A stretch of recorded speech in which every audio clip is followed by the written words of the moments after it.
Hello friends, माध्यमिक academy 2.0 पर आपका स्वागत है। तो आज मैं आपको इस वीडियो में कराने वाली हूँ बिहारी लाल जी की इंपॉर्टेंट व्याख्या है और मैं वही करवा रही हूँ जो पेपर में बार बार पूछी जाती है। कोई भी मैं एक्स्ट्रा आपको कुछ भी नहीं करवा रही हूँ। जैसे मैंने आपको सूरदास और असखान की करवाई थी वैसे ही इनकी कर लेनी है। तुलसीदास की थोड़ी बड़ी होती है तो वो आप स्किप कर सकते हैं, पर उसके अलावा आपको ये तीनों पूरे करने पड़ेंगे। ठीक है, मैंने आपको ट्रिक से करवाए थे सूर और असखान का, वैसे ही आपको इनका ट्रिक क्या है। इन्होंने अपने किसी भी दोहे में अपना नाम नहीं दिया तो आप कैसे पहचानोगे।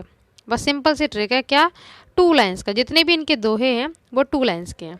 ठीक है, तो किसी में भी अगर आपको पेपर में 2 लाइन्स की व्याख्या करवाई जाए पद्यांश के अंतर्गत काव्य में, तो वो आंख बंद करके आप लिख देना ये बिहारी लाल जी की है। ठीक है, तो फटाफट देख लेते हैं संदर्भ में आप क्या लिखेंगे। जैसे मैंने आपको भी लिखना सिखाया था पहले।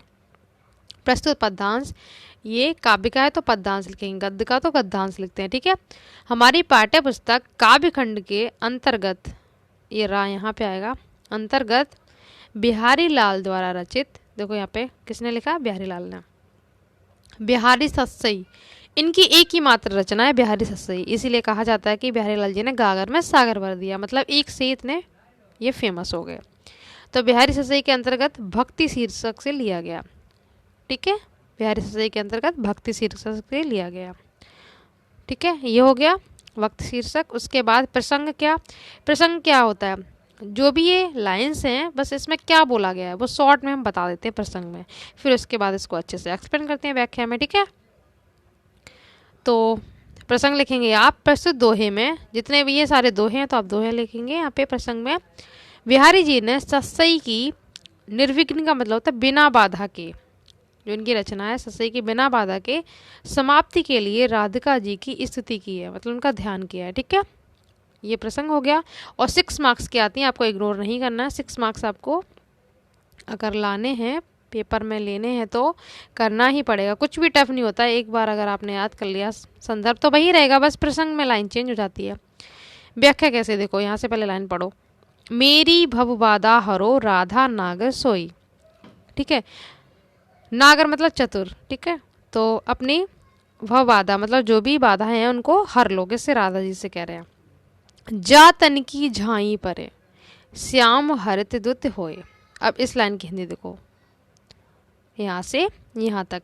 जिनके शरीर की झलक पड़ने से, जिनके शरीर की झलक पड़ने से श्री कृष्ण क्या हो जाते हैं, परम आनंदित हो जाते हैं। ठीक है, परम आनंदित हो जाते हैं। तो ऐसी राधा जी, मतलब ऐसे चतुर, यहाँ पे है ना नागर, ऐसे चतुर राधा जी मेरे कष्टों को दूर करें। अब देखो यहाँ से, यही यहाँ पे लाइन है बस सिंपल सी।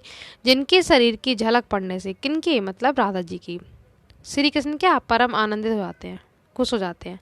ऐसी नागरी, नागरी का यहाँ पे हिंदी है चतुर, यहाँ पे पहले लिखना ब्रैकेट में, यहाँ पे चतुर लिखना। ठीक है, ऐसी नागरी चतुर, फिर आप लिखेंगे राधा जी चतुर, राधा जी मेरे सांसारिक दुखों को दूर करें या कष्टों को दूर करें, ये बिहारी लाल जी कहते हैं। ठीक है, तो यहाँ से एक बार फिर से सुन लो, आपको समझना है अच्छे से। ठीक है, 1-2 बार सुनेंगे तभी आपको याद हो जाएगा। जिनके शरीर की झलक पड़ने से श्री कृष्ण परम आनंदित हो जाते हैं। ठीक है, ये हो गया।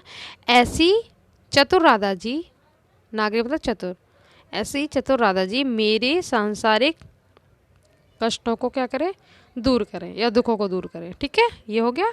एक और देख लेते हैं, बाकी करेंगे नेक्स्ट पार्ट में।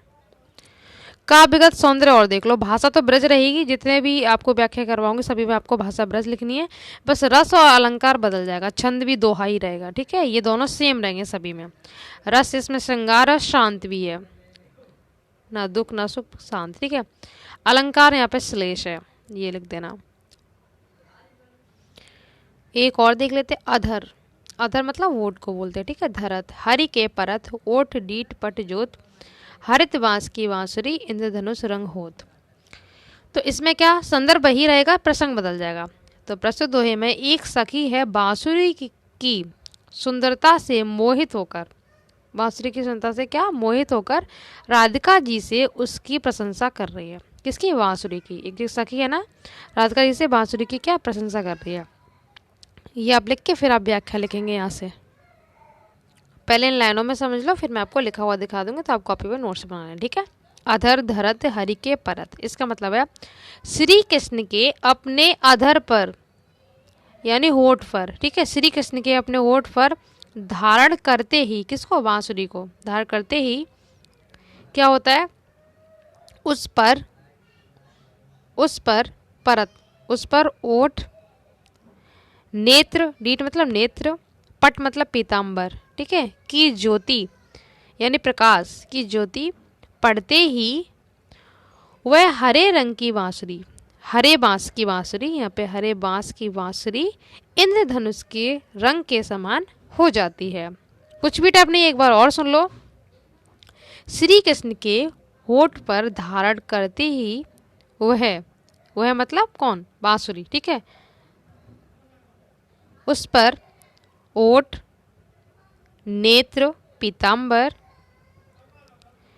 की ज्योति पड़ते ही वह हरे बांस की बांसुरी इंद्रधनुष के रंग के जैसी हो जाती है या के समान हो जाती है, कुछ भी आप लिख सकते हैं। क्लियर।